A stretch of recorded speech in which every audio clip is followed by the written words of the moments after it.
Дорогие друзья, сегодняшнее короткое видео будет посвящено вот этому маленькому модулю.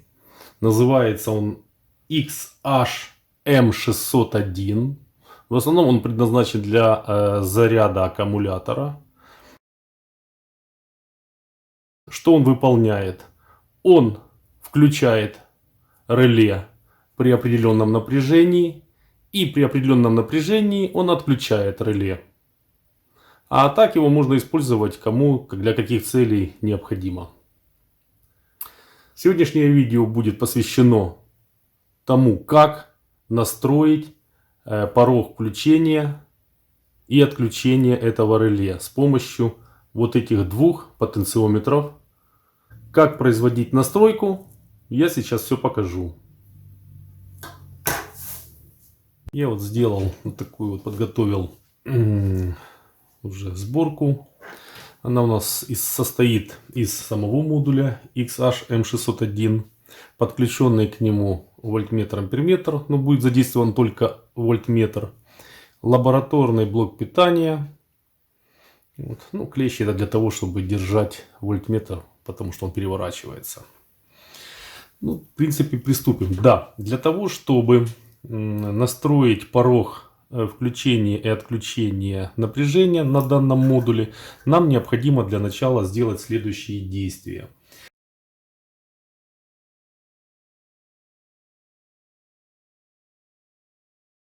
Мы выкручиваем, на модуле есть два потенциометра, 203, это 20 кОм, по 20 кОм каждый. Мы выкручиваем потенциометр PR, вот здесь есть маркировка.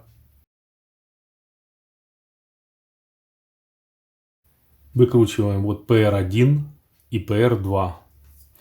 Для того, чтобы произвести регулировку, сначала мы выкручиваем PR1, вот он нижний, против часовой стрелки в самое крайнее положение, до щелчка.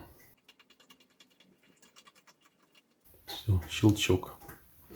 Соответственно, верхний потенциометр, который RP2, вот он верхний, мы выкручиваем его по часовой стрелке в самое крайнее положение. Все, до щелчка. После этого мы, в принципе, можем подать напряжение на модуль. Мы видим, на лабораторном блоке питания у нас 11,44, здесь, в принципе, 11,4, то есть более-менее совпадает показания. Данный вольтметр я предварительно калибровал по средним показаниям разных источников питания. То есть у него есть корректировки как по напряжению, так и по току. Вот. И более-менее выставил его уже в соответствии. Теперь, для того, чтобы настроить данный модуль, нам необходимо подаем напряжение на разъемы. Вот он, разъем батареи, плюс-минус. То есть мы уже сделали, уже подали напряжение. После чего начинаем устанавливать минимальное напряжение, при котором модуль должен включить реле. При этом светодиод не должен светиться. То есть минимальное напряжение, к примеру, допустим, мы хотим установить 10,8 вольт. На блоке питания устанавливаем 10,8 вольт. Установили 10,8 вольт.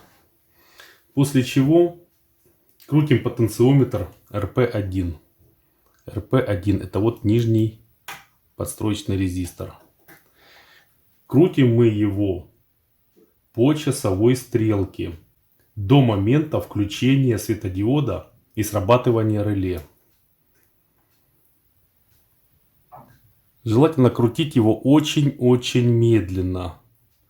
Если вы будете крутить его быстро, то желательно тогда здесь устанавливать чуть меньше напряжения, потому что будет погрешность. Если крутить его очень-очень медленно, тогда будет более точно выставлен порог включения. Вот включился, засветился светодиод и включилось реле. Вот мы установили нижний порог напряжения. Для установки верхнего порога напряжения мы подаем на модуль то напряжение, при котором должно отключиться питание. К примеру, допустим, поставим 14,5 вольт. Установили 14,5 вольт. И крутим потенциометр RP2. Это верхний потенциометр. Против часовой стрелки до момента отключения реле и до того, как светодиод, соответственно, погаснет.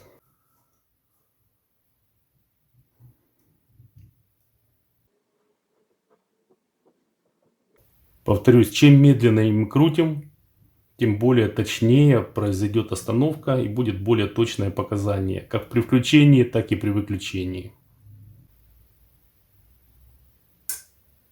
Вот произошло отключение. Теперь что мы делаем?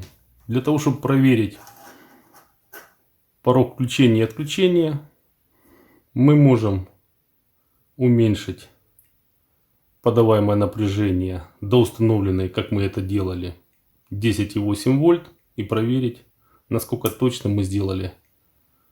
Вот у нас произошло включение. Сильно быстро крутил. Сейчас мы поставим максимальное напряжение, при котором модуль отключится.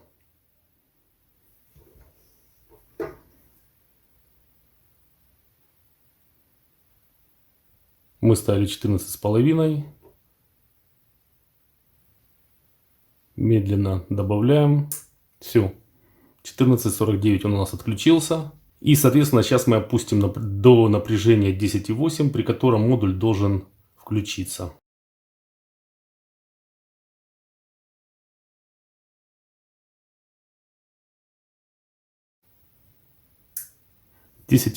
Модуль включился.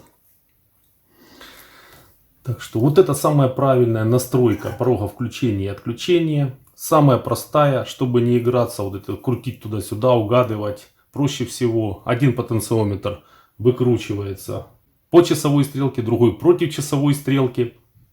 И впоследствии тогда уже устанавливается минимальный и максимальный порог напряжения. На этом, дорогие друзья, все. Это то, что сегодня я хотел вам показать по поводу вот этого вот малыша. Я надеюсь, что я кому-то помог в настройке данного модуля. Всем благ, мирного неба, всем пока.